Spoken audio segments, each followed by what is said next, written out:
Have you ever wondered how we know exactly what we're talking about in a conversation? Or how certain words can make our sentences clearer? Well, that's where determiners come into play.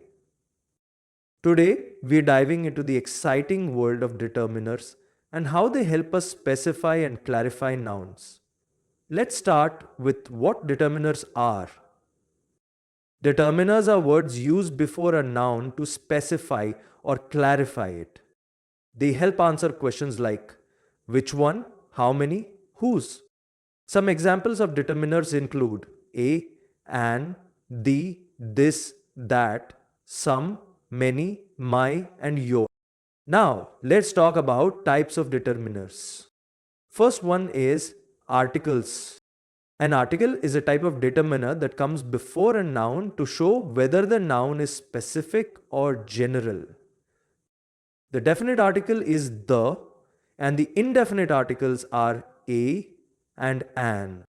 For example, we use a or n for singular general nouns. A is used before consonant sounds, while an is used before vowel sounds. For instance, we say a cat or an apple is lying on the table. On the other hand, the is used for specific nouns like the sun or the book you read yesterday. Next, let's explore demonstratives. A demonstrative determiner is a word that points to a specific noun and shows whether it is near or far from the speaker. Demonstrative determiners include words such as this, that, these, and those. For example, we say this book for something nearby and that book for something farther away.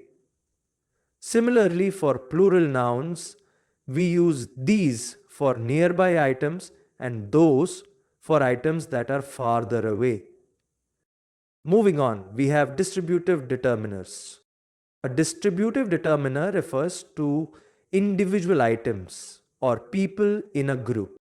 Common distributive determiners include each, every, either, and neither. For instance, each student has a book refers to individual items. Every child is playing refers to all in a group.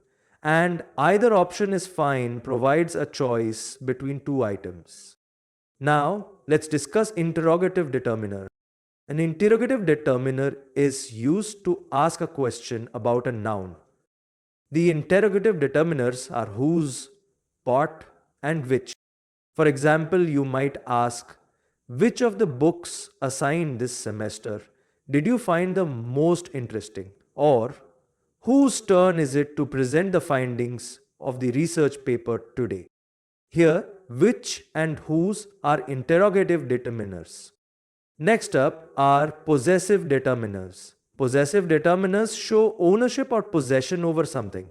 They indicate who or what owns something. The possessive determiners include my, your, his, her, its, our, their, and whose. For example, the person whose shoes are in the rain should bring them inside, or his decision to join the soccer team was influenced by his friends. Here, whose and his are possessive determiners. Then we have quantifiers. A quantifier is a type of determiner that gives information about the quantity or amount of something without giving an exact number. They include words like many, some, few, any, all, and several. For example, some plates are missing indicates an indefinite quantity, while we have much time to read this story indicates a large amount. Now, let's touch on cardinal numbers.